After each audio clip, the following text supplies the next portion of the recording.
A lone figure carves symbols into stone as thunder rumbles overhead.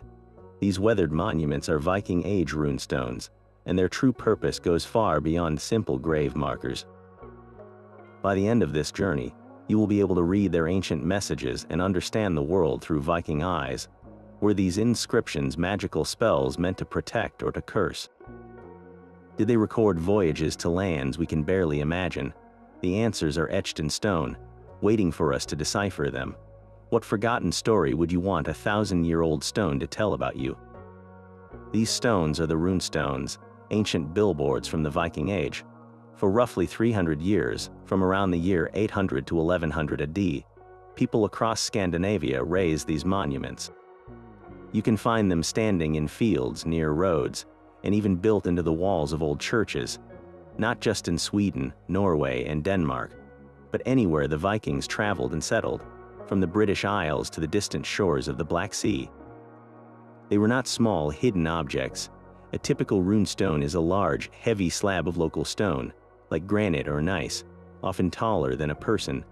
But the most startling fact is how they originally looked. We see them today as weathered gray monoliths, but they were once anything but subtle. They were painted in brilliant, striking colors. Imagine a slash of bright red runes carved into a field of stark white stone, or perhaps accents of black and yellow. They were designed to be seen, to stop you in your tracks as you traveled through the landscape. On the surface, their purpose was straightforward, to serve as memorials for the dead. A typical inscription might read something like, "Gunnar raised this stone in memory of his father, Thorstein." But if that was all they were, why go to such extravagant, public effort? Why pour such artistry and permanence into a simple headstone? The truth is, the memorial was just the beginning, a respectable reason to carve words into stone that held far deeper power. To read these bold declarations, you first need the key, the runic alphabet itself. This was the Younger Futhark, a set of just 16 characters that served as the Viking Age's pen and paper. Its name, Futhark, comes directly from the first 6 runes in its sequence, much like our word alphabet comes from alpha and beta. Those first sounds were Fehu, Uras, Thurisaz, Ansas, Raidho, and Conan. It was a streamlined system, a simplified version of an older, more complex script known as the Elder Futhark, which had 24 characters. The Vikings of this era perfected this newer, leaner alphabet, carving it with purpose and power. Yet for all its simplicity, the Younger Futhark holds fascinating complexities. A single rune could often represent several different sounds. The same symbol might stand for an R sound or an N sound, depending on the word. Even more intriguing, some runes could function as ideographs, representing an entire word or concept. The rune for wealth, Fehu, might not just spell the sound F, but could stand alone to signify the very idea of prosperity or cattle, the core of Viking wealth. This dual nature means that reading a runestone is not merely a matter of sounding out letters. It is an act of interpretation, of understanding context and hidden meaning. So when you look at a row of these ancient symbols, you are not just looking at a primitive text. You are looking at a coded message where a single mark can be a letter, a sound, or an entire world of thought. That simple formula, a name carved for a name, was the engine of this entire tradition. The words repeat across thousands of stones, a powerful echo from the past. X raised this stone in memory of Y, his father. She raised this stone in memory of him, her husband. The commissioner, the person who paid for and ordered the stone, was making a bold statement. This act required significant resources, from procuring the massive stone to hiring a skilled rune carver, a professional artist of words. Only someone with wealth, land, and influence could afford such a permanent display. The deceased, the one being honored, was often a key family member, a father, a son, a brother, or a wife. By publicly naming them, the commissioner was doing more than just grieving. They were reinforcing their own place in the social hierarchy, declaring, "I am the one who inherits this legacy. I am the one who upholds our family's honor. I have the means to ensure our name is not forgotten." It was a profound act of familial piety, a duty to the dead that solidified the standing of the living. The names themselves are a roll call of the Viking world. You see names like Thorsten, son of Thor, or Astrid, beautiful goddess. You find common phrases like, he was a very good valiant man, or she managed the farm well. These were not empty compliments. They were essential descriptions that defined a person's worth to their community, a warrior's bravery, or a matriarch's skillful management. Every stroke of the chisel was a double-edged sword, honoring the departed while carefully carving the social standing of the one left behind. This public stone was proof of a promise kept, a debt of honor paid in rock and radiant color for all the world to see. But some stones refused to be silent with just a name and a title. They broke the mold to tell a story, transforming from simple memorials into vivid pages from a Viking saga. These are the storyteller stones, where the carvers etched not just who died, but how and where, plunging us directly into the drama of their lives. We read of men who fell in battle, specifically in the East, a phrase that conjures images of trading expeditions and raids along the rivers of Russia. Others record deaths on voyages, naming the location or the journey itself as the cause, turning a simple statement of loss into a miniature epic of adventure and peril. The most extraordinary example of this narrative power stands on the island of Erland. The Karlevi runestone does something no other runestone from its time does. It contains a complete 6-line skaldic poem, composed in the incredibly complex Drottfeet meter. This was the highest form of Viking-era poetry, an intricate web of alliteration and cryptic metaphors known as kennings. The stone praises a chieftain named Sibbi, and its verse is a masterpiece of condensation. It calls him the tree of the weapon storm, a beautiful warlike kenning for a warrior, meaning he stood strong amidst the hail of spears and swords. This was not a simple epitaph. It was a performance in stone, a permanent recital of a poem that would have been sung in halls to honor a great leader. In that single inscription, we have a direct line to the Viking mind, their aesthetic sensibilities, their love of complex wordplay, and their deep need to remember a life not just with facts, but with art. These narrative stones are our most direct, unfiltered accounts, written by the people who were there, telling us in their own words and their own poetic forms what they valued, what they feared, and what they were willing to cross oceans for. Behind every enduring line of poetry and every chiseled name stood a master of the craft, the rune carver himself. These were not simple laborers, but highly skilled artisans, the Viking Age's equivalent of master sculptors and calligraphers combined. We know their names because, in a remarkable act of professional pride, some of them signed their work. Stones across Sweden and Denmark bear the bold signatures of artists like Erpir and Fott, men who left their personal mark on history as clearly as any painter's signature on a canvas. For historians, these signatures are absolutely priceless.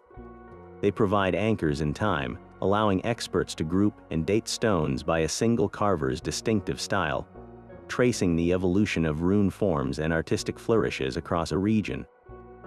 When you see Erpir's name, you know you are looking at a stone from a specific period in the late 11th century, likely carved in the upland area. But these names tell us more than just dates and locations. They speak to the carver's status. To command the respect and payment required for such permanent work, these men must have been highly respected figures in their communities.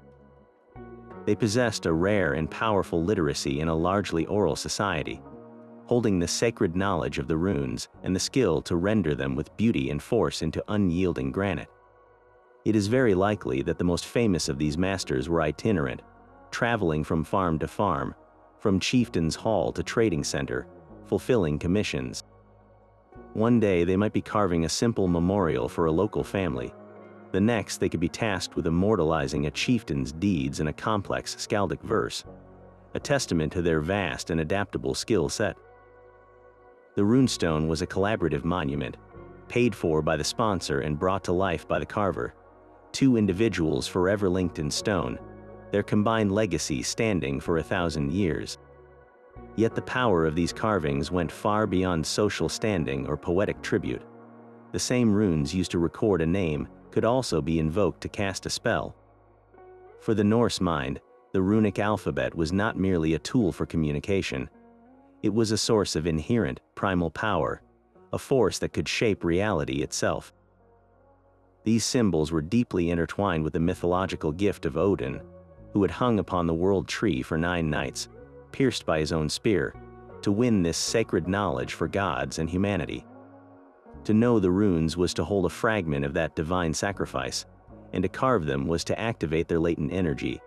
This practice was known as Galdor, a form of magic performed through chants and inscribed symbols.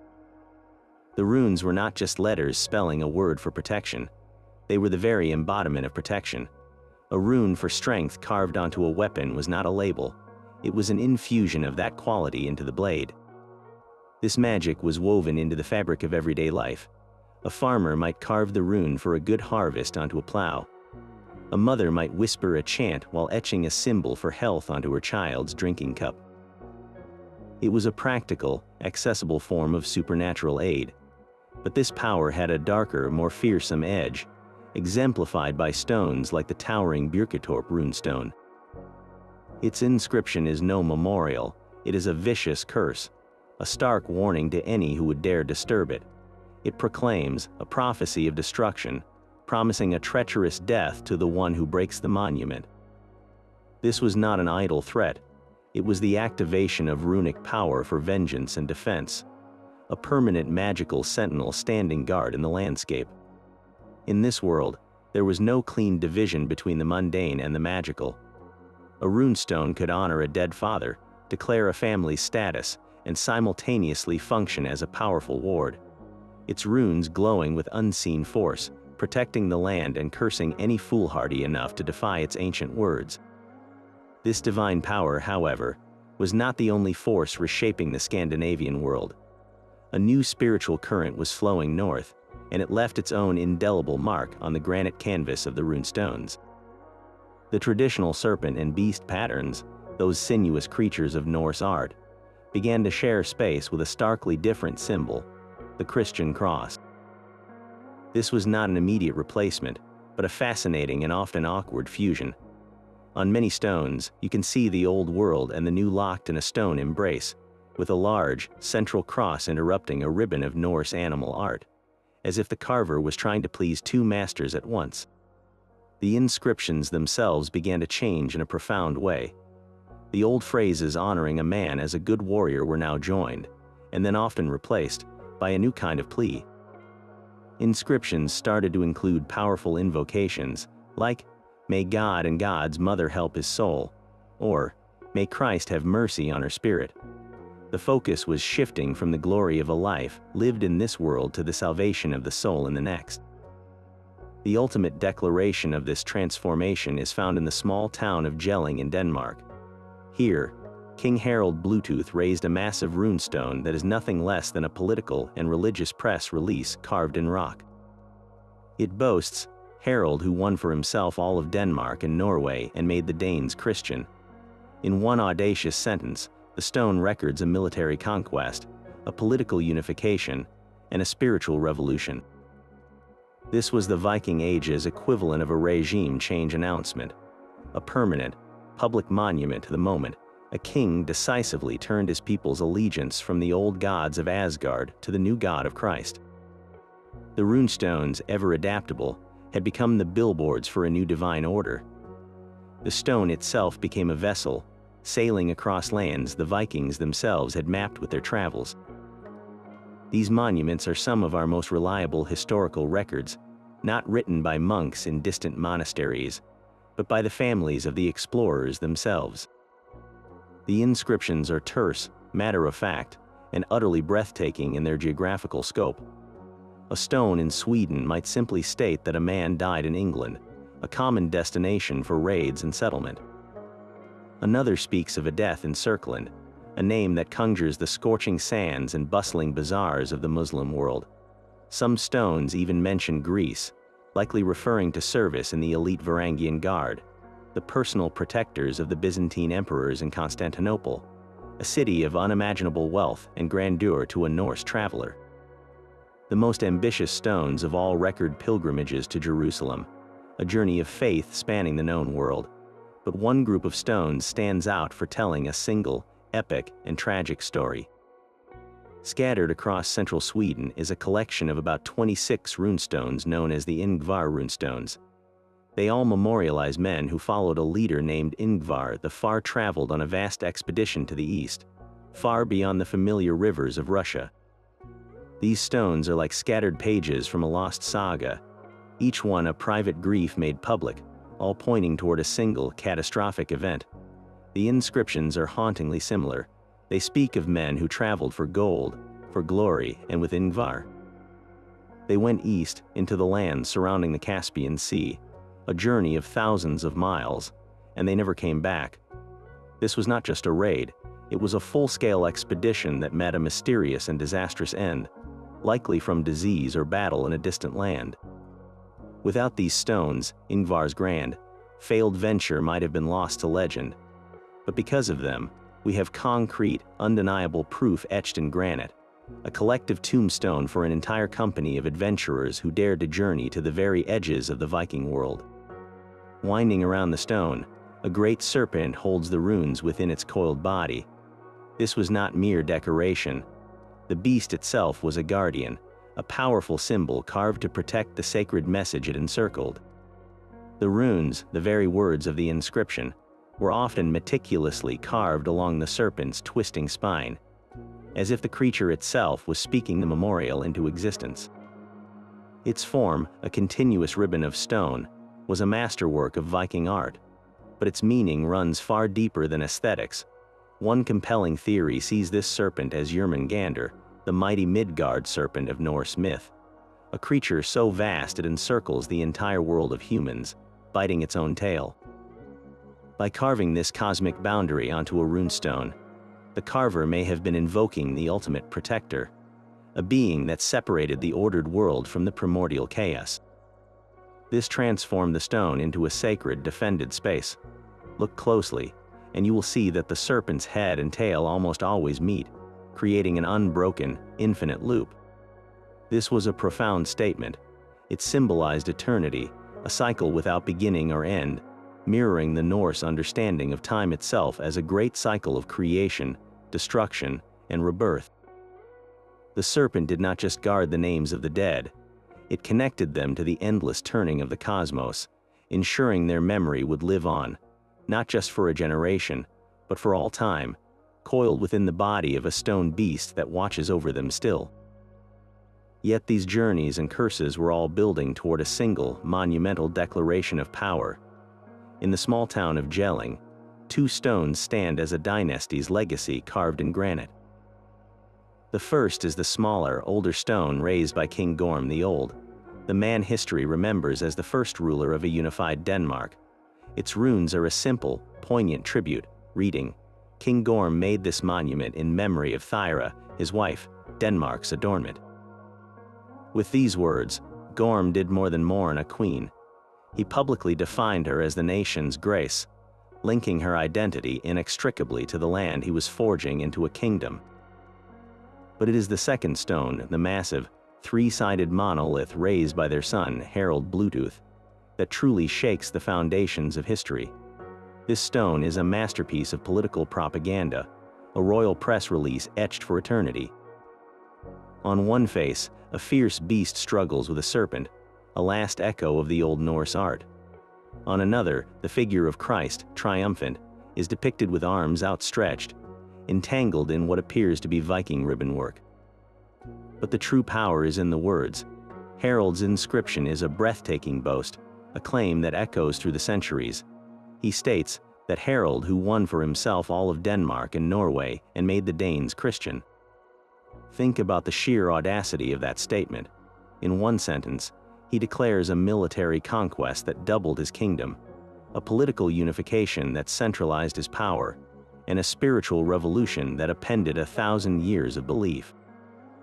This was not just a memorial, it was the birth certificate of a nation, a permanent argument for his own legitimacy, carved in stone for every chieftain and farmer to see. It marks the precise moment the Viking Age began its transformation into the Christian Middle Ages. For this profound reason, the Jelling stones are now a UNESCO World Heritage Site. recognized as a site of outstanding value to all humanity. They are not just Danish history, they are world history. A stone canvas where a king painted his own legend and forever changed the map of Europe. But even a king's boast cannot match the sheer mystery locked within the granite of the Runestone. This single slab, standing in the Swedish province of Östergötland, carries the longest runic inscription in the entire world, a sprawling puzzle of over 760 characters. To stand before it is to stand before a wall of text from the Viking mind, a dense web of words that has challenged and confounded scholars for more than a century. It is not a simple memorial, though it begins as one, dedicated by a man named Varin to his dead son Vamod. After that initial, heartbreaking dedication, the stone spirals into something else entirely, a cascade of cryptic passages and arcane references that feel more like a riddle than an epitaph. The inscription is a labyrinth, and generations of experts have proposed different keys to unlock it. One compelling theory suggests the text is a memorial not just to a son, but to a lost age of heroes. It appears to recount epic tales, mentioning Theodoric the Great, the legendary king of the Ostrogoths, who ruled Italy centuries before the stone was carved. Why would a Norse father in 9th century Sweden invoke the memory of a long-dead Gothic king? Was he drawing a parallel between ancient heroes and his own lost son, elevating a personal tragedy to the level of saga? Another, more chilling interpretation reads the Rurk inscription as a series of prophetic riddles about the end of the world. It speaks of the sun being swallowed and winters without summer, a direct reference to Fimbulwinter, the great winter that heralds Ragnarok, the final battle of the gods. Was Varin in his grief, recording omens of an impending apocalypse, seeing the death of his son as a portent of cosmic collapse? The stone's true meaning may forever remain just out of reach, a combination of all these things, a father's sorrow woven together with ancient lore and existential dread. Its value lies not in a single solution, but in its existence as a unique literary masterpiece, a 1,000-year-old codex carved in stone that proves the Viking world was filled with as much complex thought as raw courage. While the sagas often sing of bearded warriors, the runestones tell a quieter, more profound story about the women they left behind. These stones reveal a world where women were not merely passive figures, but active, powerful players in Viking society. A significant number of runestones were commissioned by women, acting independently. Wives raised imposing stones in memory of their husbands, mothers for their sons, and sisters for their brothers. Each one of these monuments was a public declaration of responsibility and authority. To order such a costly and permanent memorial, a woman had to control substantial property and wealth. She needed the legal standing to manage an estate and the social clout to hire a master carver. These were not grieving widows fading into the background. They were landowners and heads of household, ensuring their family's legacy was set in stone for the community to witness. One stone in particular shatters the stereotype of the confined Viking woman. The Gillurganinga stone from Sweden presents a remarkable scene.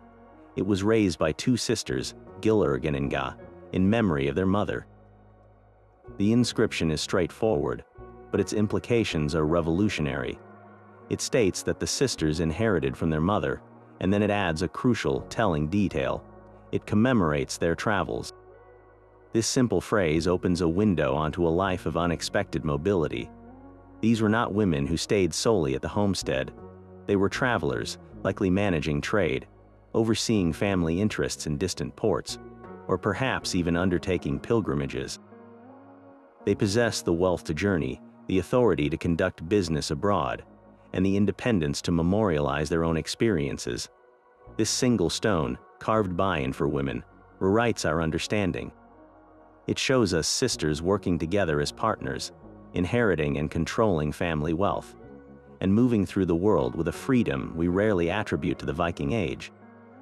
They were not exceptions, they were exemplars of a social reality where women could, and did, wield significant economic and social power, leaving their own bold signatures on the landscape for all time.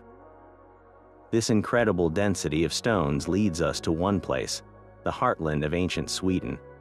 In the region of Uppland, the runestone tradition did not just continue, it exploded into a cultural frenzy. Nearly half of all the runestones we know today, close to 1,300 monuments, are crammed into this single area. This was the Upplandic boom, a perfect storm of ambition, faith, and wealth that transformed the landscape into a vast, open-air gallery of stone. The late 11th century was a pivotal moment. This was when the Swedish kingdom was truly coalescing, its power consolidating around the old pagan cult center at Uppsala. As central authority grew, so did the need for local chieftains and wealthy families to assert their place within this new order. What better way to declare your loyalty, your influence, and your piety than by raising a magnificent public stone? A series of exceptionally rich harvests provided the economic fuel for this monumental trend, granting powerful families the surplus wealth needed to commission these expensive status symbols. The stones themselves became increasingly ornate, their designs reaching a peak of complexity unseen elsewhere. The classic serpent motif evolved into breathtakingly intricate labyrinths, its body looping and knotting in impossibly elegant patterns, often interlacing with other beasts to form a dense tapestry of stone. And at the heart of this artistic whirlpool, you will almost always find the symbol of the new era, the Christian cross, standing firm amidst the ribbons of the old world. This was not a quiet conversion, but a loud, proud, and beautifully carved declaration. A family could demonstrate their adherence to the king's new faith while still celebrating their Norse artistic heritage, all wrapped into one magnificent, unmissable monument that said, "We are here, we are powerful, and we belong to this new age." For centuries, the great stone voices of the Viking Age fell silent. The vibrant paint faded, the social order that raised them crumbled, and the powerful runes were forgotten, their meanings lost to time. Many of these monuments did not simply weather. They vanished from the landscape entirely, repurposed as mere building blocks by later generations who no longer understood their sacred or social power. Churches, rising as symbols of a new faith, were often built with the physical remnants of the old. Countless runestones were pulled from their original sites and unceremoniously tucked into the foundations of these new structures, or used to construct bridges and farmhouse walls. A stone that once proclaimed a family's honor might find itself lying flat, its inscription hidden, serving as a simple doorstep for a village church. There is a famous, almost poetic anecdote of one such stone in Sweden, which for generations formed the very threshold of a church. Parishioners would walk over the carved serpent and its memorial message every Sunday, completely unaware of the history beneath their feet. It was only during a 19th century renovation, when the step was lifted and turned over, that the runes were revealed once more, stunning the local community. This practice of reuse, while seeming like an act of disrespect, ironically became the stone's greatest salvation. Being embedded in a sturdy church wall or buried in a bridge abutment protected them from the elements and from being broken up for other purposes. They were preserved in a state of suspended animation, waiting for a time when their stories would be valued once again. That time came with the rise of antiquarians, curious scholars and collectors who began systematically searching for these lost monuments. They would interview farmers, inspect old walls, and carefully dismantle structures to rescue the hidden history within. This work of rediscovery continues today with modern archaeology. New stones are still being found not in open fields, but during construction projects, road work, or archaeological digs. Each one a time capsule pulled from the earth, ready to tell its long interrupted story. The raw power of these inscriptions becomes even more astounding when you consider the sheer physical effort required to create them. This was not a matter of scratching words onto a soft surface. A rune carver faced a monumental task, transforming a rugged, unyielding slab of granite or gneiss into a polished canvas for his art. His toolkit was brutally simple, a heavy hammer and a set of hardened iron chisels and punches. The process began with the back-breaking work of smoothing the stone's surface, painstakingly pecking away at the natural irregularities with hammer and chisel until it was acceptably flat. Only then could the real artistry begin. Using a sharp tool, perhaps a piece of charcoal or a fine metal point, the carver would carefully lay out his design, sketching the sinuous curves of the serpent and the precise, angular shapes of the runes themselves. Every line you see on a runestone was won through immense physical force. The carver would position his chisel and strike it with his hammer, over and over, notching a series of small pits into the stone. By connecting these pits, he would slowly and deliberately carve out each rune's form. It was a process of percussion and patience, a deafening, repetitive symphony of metal striking stone that could last for days or even weeks. But the work was not yet complete. To make his words blaze against the landscape, the carver would take a final, transformative step. He would mix a vibrant pigment from iron oxide, a red ochre earth, and animal fat, creating a thick, paste-like paint. This mixture was then meticulously rubbed into the freshly carved grooves. The result was nothing short of magical. The once dull gray stone was now a stark, white canvas slashed with lines of brilliant, fiery red. This was the runestone's final, powerful form, a bold declaration in color and stone that could be seen from a distance, ensuring its message would capture the eye and the imagination of every passerby for generations to come. That final splash of red paint was a beacon. It ensured the stone would be seen, but where it was placed determined exactly who would see it and why. These monuments were not raised in secluded graveyards or private gardens. They were positioned with deliberate, strategic purpose, anchoring the memory of the dead to the most vital arteries of the living community. You would find them standing proudly beside well-traveled roads and ancient pathways, where every merchant, traveler, and neighbor would pass by. They were erected at the local assembly grounds, the ting, where free men gathered to settle disputes, make laws, and conduct trade. Here, a runestone was more than a memorial. It was a permanent participant in the political life of the district, a constant reminder of a family's standing and influence to everyone who came to debate and decide. Other stones were placed directly atop burial mounds, physically connecting the monument to the body of the deceased, marking the grave as a place of power and ancestral presence. And many more were set at the boundaries of a family's farm, their runes facing outward, declaring ownership and legacy to the wider world. This careful placement transformed the stone's meaning. It was not a quiet, private tribute. It was a public assertion, a territorial marker, and a spiritual anchor all at once. By placing his father's stone at the edge of a fertile field, a son was doing more than honoring a memory. He was staking a claim, telling all who passed that this land was worked by his kin and would be inherited by his line. The stone connected the legacy of the dead to the very soil they had cultivated, making memory a tangible part of the landscape. For a traveler, a runestone by a fork in the road was both a guidepost and a story. Its imposing presence and bright colors would catch the eye, offering a moment of rest and reflection. You would stop, trace the runes with your fingers, and learn that a man named Egil once owned these fields, or that a woman named Sigrid was a generous host. These stones wove the history of families directly into the geography of the region, turning a simple journey into a walk through a living, speaking chronicle. The landscape itself became a book written in stone, where every path and boundary held a name and a story, ensuring the community remembered not just the person, but the place they held within it.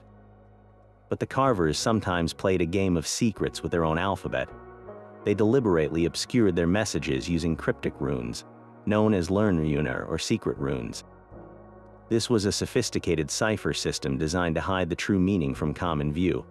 One popular method was stacking, where the carver would carve two or more runes directly on top of one another, creating a single, complex glyph that you had to mentally separate to read. Another system used only the main staves, the central vertical lines of the runes, completely omitting the smaller branches. To the untrained eye, this looked like a series of simple, identical lines, but to someone who knew the code, the number and position of these lines corresponded to specific runes in the Futhark sequence. Perhaps the most clever system was that of twig runes. Here, the carver would draw a central vertical line, the trunk, and then attach smaller lines, the twigs, to the left or right. The number of twigs and their position indicated which rune was meant. For example, a single twig on the right side of the trunk near the top might represent the first rune, Fehu, while 2 twigs on the left near the bottom could represent the 10th rune. Why go to such trouble? The reasons were as varied as the carvers themselves. Sometimes it was pure intellectual pride, a master carver showing off his superior skill and knowledge. At other times, it was a practical way to encode a powerful magical formula, protecting its potency from those who might misuse it. The message was meant only for those worthy of the knowledge, creating a barrier between the initiated and the common crowd. Let us decode a very simple example. Imagine you see a vertical line with 3 short lines attached to its right side. In the twig rune system, this pattern, 3 twigs on the right, directly corresponds to the 3rd rune in the younger Futhark, the rune Thuris as. This single, seemingly abstract mark could therefore represent the th sound, or it could stand for the entire concept of the rune itself, often associated with giants and destructive, chaotic force. A simple line with a few notches becomes a vessel for a world of meaning, hidden in plain sight for 1,000 years. The echoes of these carvings were not confined to the Scandinavian homeland. As the Vikings sailed west, they carried their tradition of stone and rune with them, planting their language and their memories in the soil of new lands. Nowhere is this more vividly preserved than within the ancient, sacred space of Misho on the Orkney Islands. This massive Neolithic burial mound, older than the pyramids, was already thousands of years old when a group of Norsemen broke in during the 12th century. They were not treasure hunters, but crusaders, men on their way to or from the Holy Land, seeking shelter from a brutal snowstorm. Inside that dark, prehistoric chamber, surrounded by stone older than their own gods, they did what came naturally. They took out their tools and carved. The walls of Misho are now covered in over 30 runic graffiti inscriptions, a stunning collection of casual messages from the past. One boasts, these runes were carved by the most rune-skilled men in the Western Ocean, a clear statement of pride. Another, more humorously, claims that a certain treasure was hidden there, a classic Viking prank meant to frustrate future explorers. These are not formal, commissioned monuments. They are spontaneous voices, left by travelers in a moment of boredom or camaraderie, proving that the runic script was a living, breathing part of their daily identity, even on the edge of the known world. Further south, on the Isle of Man, a different kind of fusion was taking place. Here, the Norse settlers encountered a deeply rooted Celtic culture, and the result was a breathtaking artistic synthesis. The island's unique collection of stone crosses stand as permanent negotiations between 2 worlds. The carved slabs feature the classic, interwoven beasts of Norse art, the same gripping serpents and ribbon animals you would find in upland. But they share the stone with Celtic spiral patterns and, most importantly, the Christian cross. The inscriptions are bilingual, written in both Old Norse using runes and in Gaelic using the Latin alphabet. One famous cross commemorates a man named Thorleif H. Naki, a distinctly Norse name, but the stone itself is a masterpiece of Celtic Norse design. This was not one culture erasing another. It was a new hybrid identity being forged in stone, where a Viking could be a Christian and a Celt could command the power of the runes. These stones in Britain are more than just exports. They are testaments to a diaspora that adapted, absorbed, and left its own indelible, runic signature on the landscapes it came to call home. Sometimes the carver's signature was hidden within the design itself. This is the secret world of bind runes, where 2 or more runic characters are fused together into a single, elegant symbol. At first glance, they can look like mere artistic flourishes, a decorative way to save precious space on a crowded stone, but their purpose often ran much deeper. A bind rune could be a clever space-saving measure, combining the vertical stave of one rune with the branches of another. Yet many were clearly carved with a different intention, to create a unique and personalized mark. Think of it as a Viking-era monogram, a way for a carver or a commissioner to weave their identity directly into the fabric of the inscription. For example, a carver named Esbjorn might fuse the A and B runes of his name into one complex glyph, a signature within a signature. This practice turns reading a runestone into a more complex puzzle. You must visually separate the conjoined symbols, recognizing that a single carved form actually represents two distinct sounds or concepts. It adds a layer of personalization that makes each inscription uniquely tailored to its creator. But the power of the bind rune extends beyond simple identification. When used in a more mystical context, these combined symbols could function as powerful magical seals. Fusing the rune for protection with the rune for strength was not just a linguistic shortcut, it was an act of magical fusion, creating a new, more potent symbol designed to ward off evil or channel specific energies. A single bind rune could therefore be three things at once: a practical space saver, a proud artist's mark, and a concentrated vessel of ancient power, all locked within the elegant twist of a stone-carved line. The busy port of Hedeby was a world in miniature, a place where Frankish swords could be traded for Arabic silver and Norse furs. The runestones that dot the landscape around this great trading center reflect its international spirit, speaking not just of local heroes, but of men who moved between worlds. These inscriptions are filled with specialized titles that paint a vivid picture of a stratified, ambitious society. A common term you encounter is thegn, a word for a trusted retainer or a landholding freeman in the service of a powerful lord. When a stone was raised for a thegn, it was a public acknowledgement of his loyalty and his place within a growing power structure, a world moving from isolated chieftains toward organized kingdoms. An even more evocative title is Drengr. This was not just a word for a warrior, it conjured the image of a brave, young, and often unmarried man, the very essence of adventurous spirit. A Drengr was expected to be bold, honorable, and eager for fame. To call a fallen son, a Drengr was to frame his death not just as a loss, but as the fulfillment of an ideal. The stones from this region are particularly focused on journeys to the east. They memorialize merchants who traveled the river routes of Russia and warriors who served in the courts of foreign princes. One Hedeby stone, for instance, commemorates a man named Skarthai, who was a thegn of King Svein. The inscription tells us that Skarthai had traveled to the west, but he met his death in the east. This simple line captures the entire scope of a Hedeby life, a constant movement between two worlds, with the town itself as the bustling, smoky axis. These were not provincial memorials, they were the testimonials of a cosmopolitan community, where a man's worth was measured by his connections, his travels, and the titles he earned in a world that stretched from the North Sea to the Caspian. But this clear window into the past has a modern problem, a fog of forgery and fierce debate.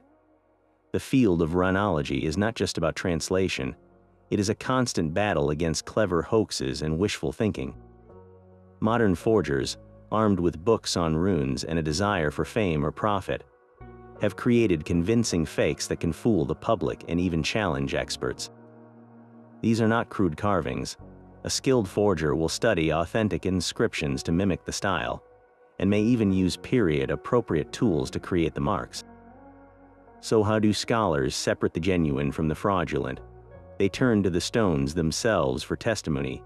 Linguistic analysis is a powerful detective. The runes and the language they represent evolved over centuries. A forger might use a rune from the 8th century to spell a word that did not exist until the 11th, an anachronism that screams forgery. The grammar and spelling must also be flawless for its supposed time, something incredibly difficult for a modern person to replicate perfectly. The stone's own body is another witness. Geologists can analyze the rock type to see if it matches local sources, while experts in weathering examine the patina, the natural film that forms on stone over centuries. Genuine runes carved 1,000 years ago will have a patina deep within their grooves, a sign of great age that is nearly impossible to fake convincingly in a short time. No single clue is definitive, but together they build an unshakable case. Yet even when the evidence is overwhelming, some stones refuse to be dismissed. The most famous example is the Kensington runestone, discovered in Minnesota in the late 19th century. Its inscription tells a dramatic tale of Norse explorers journeying inland from Vinland in the 14th century, a full 130 years before Columbus. The problem is, virtually every expert agrees it is a forgery. The runic alphabet used is a jumbled mix, the language is a modern Swedish-Norwegian hybrid, and the story it tells aligns perfectly with 19th century romantic ideas about Viking discovery, not medieval reality. But for the local community and many enthusiasts, it remains a powerful symbol of heritage and a tantalizing what-if. It has been embraced, celebrated, and defended, becoming a permanent part of American folklore. This tension between academic proof and popular belief adds a fascinating, living layer to the study of runestones. It reminds us that these ancient messages are not just historical artifacts. They are vessels for our own stories, our own desires to connect with a dramatic and distant past, a desire so strong it can sometimes carve its own reality into stone. The hammer and chisel have now been joined by the laser and the algorithm. Modern science is breathing new life into these ancient stones, revealing secrets that have been hidden in plain sight for a millennium. One of the most powerful new tools is 3D scanning. Researchers use laser scanners to create incredibly precise digital models of a runestone surface. This process captures every single bump, groove, and undulation. Why is this so revolutionary? Because the human eye can be fooled by centuries of weathering, but a digital model can be manipulated. Experts can tilt the virtual stone, adjust the virtual lighting from any angle, and essentially peel back the layers of time. Faint, worn-down runes that are almost invisible under normal light suddenly snap into sharp, legible focus on a computer screen. It is like giving a pair of super-powered glasses to every runologist in the world, allowing them to read inscriptions that were once considered lost forever. Another groundbreaking technique is called reflectance transformation imaging, or RTI. This method involves taking dozens of high-resolution photographs of a runestone, each one with light projected from a slightly different direction. A computer program then combines all these images into a single, interactive file. On the screen, you can move a virtual light source across the stone's surface. As the light rakes across the digital stone, the subtlest tool marks and carving techniques become dramatically visible. You can see the exact angle at which the chisel struck, the direction of the carver's hammer blow, and even correct mistakes he made and then tried to smooth over. This is like being able to stand directly over the shoulder of the carver 1,000 years after he put down his tools, watching his every move. The stone itself is also telling its own story through geology. By taking small, careful samples, scientists can analyze the precise mineral composition of the granite or gneiss.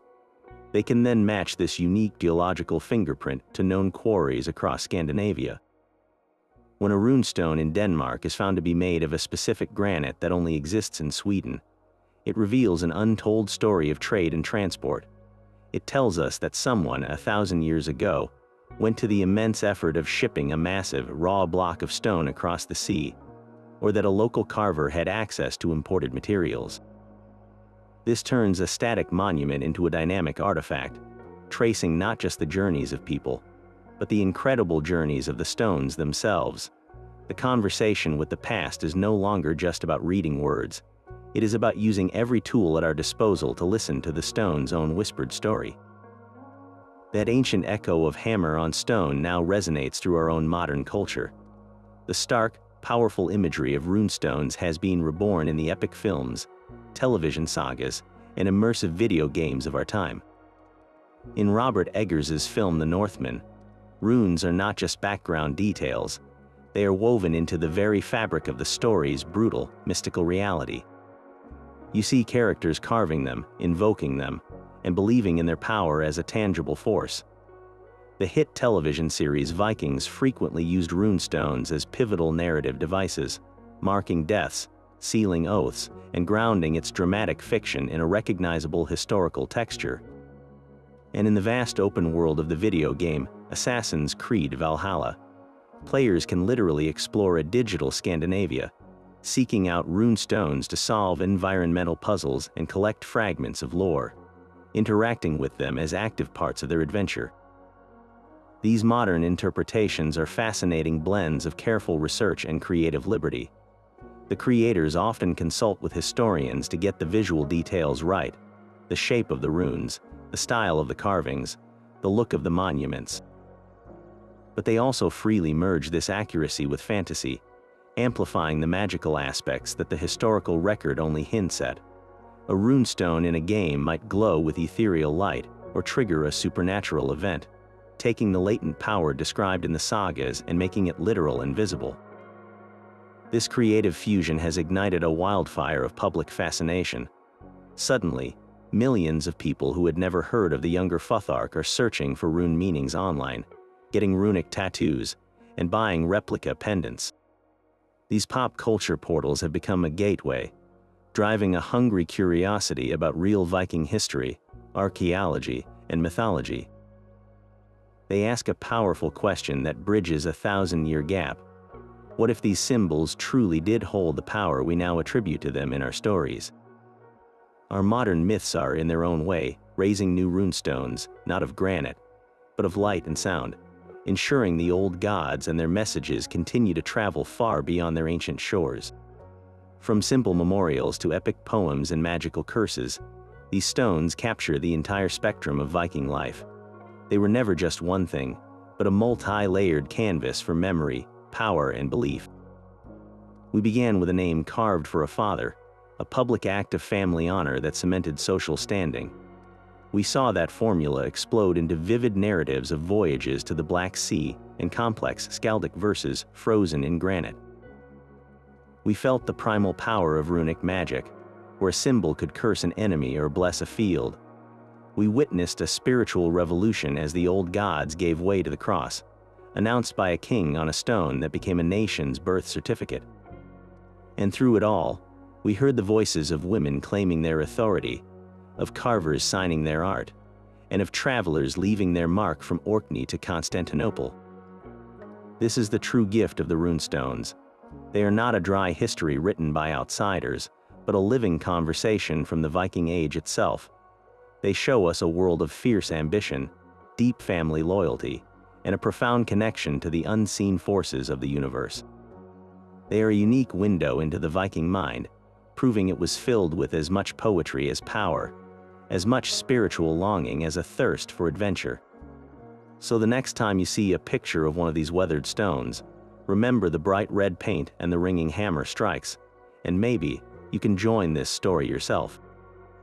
Visit a museum that houses a runestone and stand in its presence. Try writing your own name in the runic alphabet, feeling the shapes of those ancient letters. Or simply share in the comments below which runestone mystery captures your imagination the most. Is it the unsolved riddle of the Rurk stone, the tragic saga of Ingvar the far-traveled, or the powerful women who commissioned their own legacies? The conversation with the past is still alive, one rune at a